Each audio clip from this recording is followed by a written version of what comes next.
మరి ఏదైతే మన అంబటి రాంబాబు గారి గొడవ జరిగిందో దానికి సంబంధించి మరి ఈ రోజున ముద్రగడ పద్మనాభం గారు అంబటి రాంబాబు గారిని పరామర్శించడానికి వెళ్ళారు.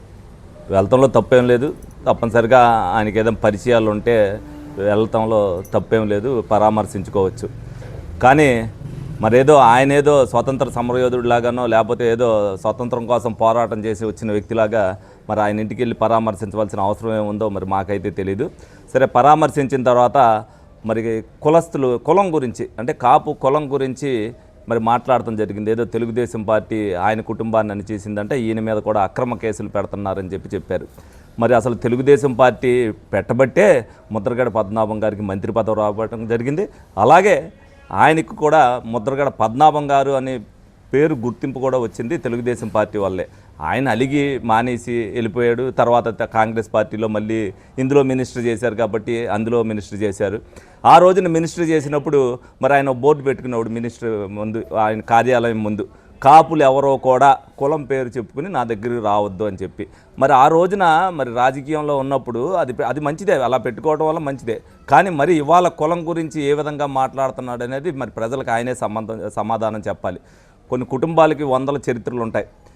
ఆ చరిత్రను పాడు చేసుకోకుండా ఉంటే ముద్రగడ పద్మనాభం గారు మంచిది. ఇప్పటికే చాలా ఆయన ముద్రగడ అన్నది పాడు చేసుకున్నారు. ఎందుకనంటే వాళ్ళ తర్వాత తరం వాళ్ళకి ఇక ముద్రగడ గారి గురించి చెప్పుకోవాల్సిన అవసరం ఏముంది. ఎందుకంటే ఈయన చేసిన పనులకి ఆయనకున్న విలువ పూర్తిగా పోయింది. మరి ఈయన ఇప్పుడు కులం గురించి ఎత్తున్నారు. మరి ప్రజారాజ్యం పార్టీ పెట్టినప్పుడు మరి ఈయన ఏమైందో, కులం గురించి ఏం మాట్లాడారు, మరి ఆయన ఎక్కడున్నాడో కూడా ప్రజల కాపులు ఎవరికి తెలియదు. మరి ముద్రగడ పద్మనాభం గారు ఏం చేశారనేది. అలాగే 2019 నుంచి 24 వరకు వైసీపీ గవర్నమెంట్లో మరి కాపుల కోసం ఏం ఉద్యమం చేశాడో, మరి జగన్మోహన్ రెడ్డి గారు అక్కడికి వెళ్ళి మాట్లాడినప్పుడు కాపుల గురించి రిజర్వేషన్ ఏమని అన్నప్పుడు మరి ఈయన ఏం మాట్లాడలే. అప్పుడు ఏంటంటే ఇంట్లో కూర్చుని ఏమి మాట్లాడుకోకుండా కూర్చున్నాడు.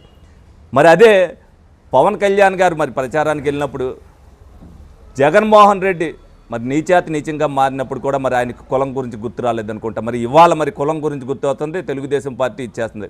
పవన్ కళ్యాణ్ గారు వల్ల కాపులు గౌరవం పెరిగింది. చంద్రబాబు నాయుడు గారికి కాపులకి మంచి గౌరవం ఇచ్చి అందరికీ కూడా ఉన్న స్థితిలో పెట్టారు. చంద్రబాబు నాయుడు గారు ఏమి నిన్ను గొడవకి వెళ్ళమని చెప్పలా, నిన్ను బూతులు తిట్టమని చెప్పలా. ఎవరైతే గల్లా అరుణ్ గారు ఉన్నారో ఆవిడనేమో ఇంటి మీదకి వెళ్ళమని చంద్రబాబు నాయుడు గారికి ఏం చెప్పలా. ఆవిడికి బాధ వేసి మా నాయకుడిని అలాగ అన్నారన్న ఉద్దేశంతో ఆవిడ ఇంటి దగ్గరికి వెళ్ళటం జరిగింది. ఇతను మాట్లాడిన దానికి నేను పొరపాటున అలా మాట్లాడానని చెప్తే అంబటి రాంబాబు గారు ఇబ్బంది లేకుండా ఉండేది. ముద్రగడ పద్మనాభం గారికి ఒకటే సలహా ఇస్తున్నాం, మీ వల్ల కాపు కులంలో ఉన్న వాళ్ళందరూ చాలా ఇబ్బంది పడ్డారు, అనేకమంది కేసులు పెట్టించుకున్నారు. ఇవాళ కాపులు శుభ్రంగా ఉన్నారు. మీ వల్ల అన్యాయం అయిపోయిన కాపులు కూడా ఇవాళ కొద్ది సంతోషంగా ఏదో శుభ్రంగా బతుకుతున్నారు. మీరు ఆ బతికే విధానాన్ని కూడా పాడు చేయొద్దని చెప్పి కాపు కులస్తులుగా మేము కూడా చెప్తున్నాం టీడీపీ తరఫున. తప్పనిసరిగా ఏదైతే ఉన్నదో మీరు ఉన్నట్టు వాస్తవం మాట్లాడితే మీ గౌరవం కూడా పెరుగుద్ది. ఉన్న గౌరవాన్ని కూడా పాడు చేసుకోవద్దు.